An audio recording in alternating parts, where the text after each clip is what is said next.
আসসালামু আলাইকুম ওয়া বাৰাকাতুহু। আপোনালোকৰ ওপৰত আল্লাহৰ ৰহমত বৰকত আৰু শান্তি বৰ্ষিত হওক। আজি মই দৰুদে ইব্ৰাহিমীৰ অৰ্থটো ক'ব বিচাৰিছোঁ। আমি আল্লাহ তালাই কৈছে, আল্লাহক ভাল পাবলৈ হ'লে আমি আমাৰ প্ৰিয় নবী দুজাহানৰ বাদশ্বাহ হজৰত মুহাম্মদ সাল্লাল্লাহু আলাইহি সাল্লামক ভাল পাব লাগিব। আৰু তেওঁক ভাল পাবলৈ হ'লে তেওঁৰ সকলো হুকুম তাৰমানে হাদিছ আৰু আল্লাহ তালাৰ হুকুম আখৰে আখৰে মানিব লাগিব। আৰু দৰুদে ইব্ৰাহিমীটো অৰ্থটো আমি জানিব লাগিব।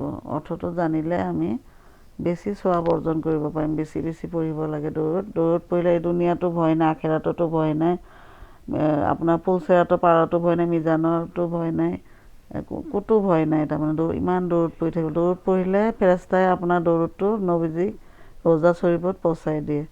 বুজি পাইছে? সেইকাৰণে আমি দৰুদে ইব্ৰাহিমী বা যিকোনো দৰুদ বেছি পঢ়িব লাগে। দৰুদ মানে নবীজিক সন্মান কৰা, নবীজিক চালাম জনোৱা। আল্লাহ তালাই স্বয়ং আল্লাহ তালাৰ ফেৰেস্তাসকলে নবীজি দৰুদ পঢ়ি আছে, জানে?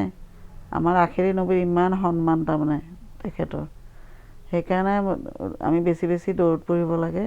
দৰুদৰ মানেটো মই কৈ আছোঁ। আল্লাহুম্মা ছাল্লি আলা মুহাম্মাদে ওয়া আলা আলি মুহাম্মাদিন কামা ছাল্লাইতা আলা ইব্ৰাহিমা ওয়া আলা আলি ইব্ৰাহিমা ইন্নাকা হামিদুম মাজিদ।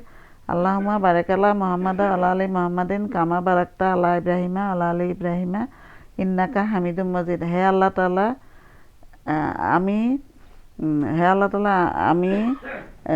আপুনি যেনেকৈ হজৰত ইব্ৰাহিম আলাইহিছ সালামৰ ওপৰত ৰহমত দান কৰিছে, তেনেকৈ আমাৰ আখেৰী নবী হজৰত মুহাম্মদ সাল্লাল্লাহু আলাইহি সাল্লামৰ উম্মতৰ ওপৰতো ৰহমত দান কৰক।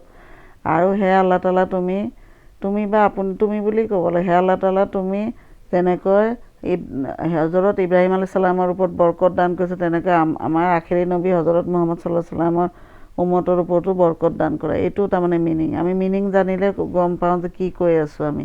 এৰাবিক হৈছে আৰৱ দেশৰ ভাষা। আমাৰতো মাতৃভাষা নহয়। আমাৰ মাতৃভাষা, আমি অসমত থাকোঁ, অসমীয়াটো আমাৰ মাতৃভাষা। অসমীয়াত আমি বুজিব লাগিব, হয়নে বাৰু? এইখিনি কৈয়ে মোৰ বক্তব্য সামৰিছোঁ। আৰু ভিডিঅ'টো ভাল লাগিলে আপোনালোকে লাইক, শ্বেয়াৰ আৰু ছাবস্ক্ৰাইব কৰিব। মই ইউটিউব চেনেলটো খুলিছোঁ একমাত্ৰ দুখীয়াসকলক সহায় কৰাৰ কাৰণে আৰু কোৰাণ প্ৰচাৰ কৰাৰ কাৰণে মই কৰিছোঁ। আপোনালোকে দোৱা কৰিব মোৰ কাৰণে। আজিলৈ আহোঁ।